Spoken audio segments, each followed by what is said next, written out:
Yeah. 3 guys.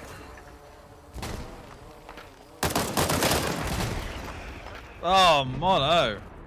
Hey guys, I'm Mono and this is World War III. No, not what's happening in the news, but an actual video game that's surprisingly good. Now, I've already covered this game in a video I did a couple of months ago, and in that video, my main complaint with the game was that the audio problems were just absolutely horrible. It really detracted from the game in a major way, making the entire experience quite unpleasant. The guns felt like airsoft guns firing this like compressed air. That was the basic sound of the weapons in the game.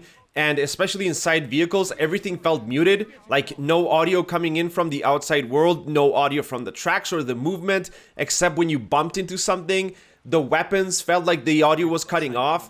It was just really horrible, worst I've ever experienced in a first-person shooter by a wide margin. But good news is it's been fixed.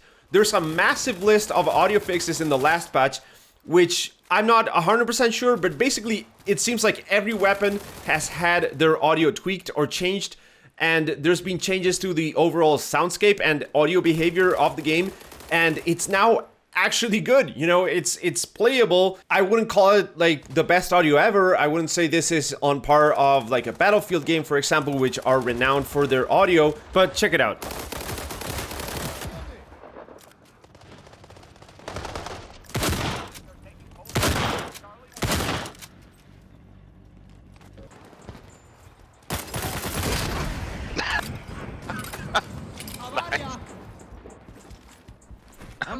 That's one way. Nice. Some audio is not quite there yet, but you definitely don't notice it as much as you did before. Like right now, the audio is not an issue. Actually, there is still a problem in terms of the distance you have to be from the audio source in order for you to listen, which is extremely narrow right now, and I hope that gets fixed in the future.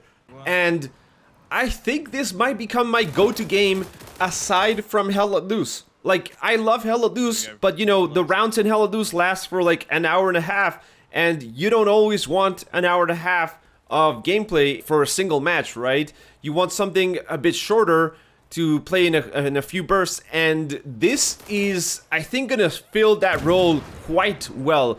Matches are around 20 minutes for the tactical ops side of the game, which is like a conquest style mode, which features 20v20 players. Then there's a team deathmatch mode, which is much shorter rounds. But the tactical ops, I think, is the meat of the game. And the way it works is kind of like conquest, where you have to control certain areas, but you have to link areas together in order to gain tickets, and you need to reach 5,000 tickets in order to win the round. Now, the interesting thing is that once you link two sectors, those sectors will continue to provide tickets until one of those sectors is captured by the enemy. But during the cap, like while the enemy is capturing, that sector will continue to produce tickets for your team, and it takes a long time to cap a sector. So that results in some interesting strategy in terms of which sectors you should focus on, whether you should go attack the enemy sectors which are linked, or whether you should focus on your own part of the map and secure those sectors and defend them and make sure they are always producing like tickets and stuff. And the other side of the strategy, which I think is really awesome, is the way that the perks work when you're in a squad. So the game has these strikes or perks like Call of Duty style, which once you get enough points from like killing people or capturing sectors and stuff like that, you get points and you can invest those points in stuff like a UAV drone, which will reveal enemy positions, or an artillery strike, or call in a vehicle and stuff like that. And this is all like very customizable. It's a really solid system, I think, which they've implemented in this game. And when you're playing in a squad, it's really important that you complement each other with your chosen strikes. So for example, I would have a jammer which prevents people from spawning in the jammed area, which is tactically just insane. Like, it's so good when you're gonna attack an area to jam it and make sure each enemy you kill cannot respawn at a teammate or at the flag itself before you start capping it. And you want to complement that with your own UAV drone to reveal enemy positions, or, you know, wait until the enemy is halfway through a cap in a really open area and in a really open flag to just bombard them with artillery and force them to either, you know, move and stop capping, or, you know, completely die to your artillery strike, which, by the way, are extremely powerful. So playing with your friends and communicating is really rewarding because, for example, you can have one guy hoarding his points until he can spawn a really powerful tank, while the others in the squad are making more liberal use of their points with like less expensive options, such as a smaller UAV drone or a smaller artillery strike and stuff like that, because there's plenty of different strikes.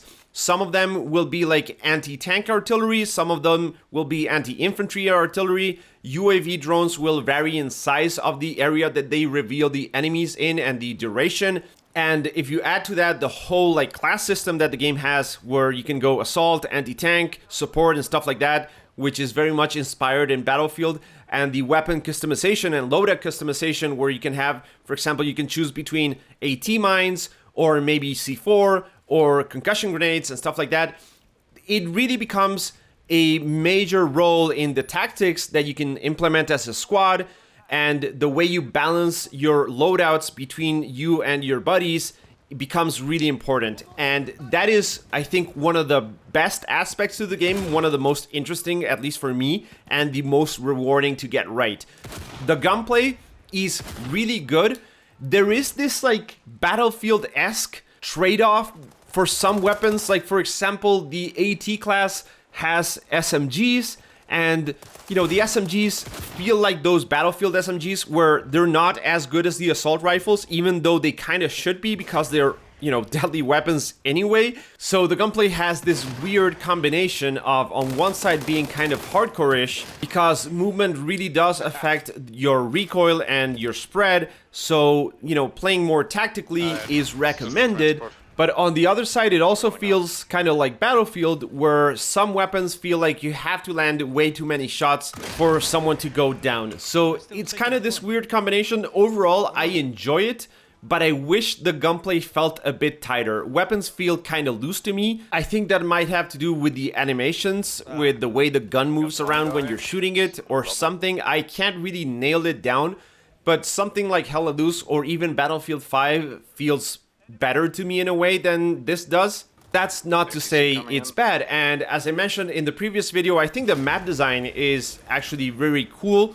There's some clear infantry areas and some clear tank areas, and they are mingled together in a way that's, I think, really interesting in most maps. However, due to the choice of locations, I think some of the maps feel very samey. And also there's an issue right now with the way the matchmaking works, where you can get the same map over and over and over again. Like, we got to play Moscow like 5 times in a row or something.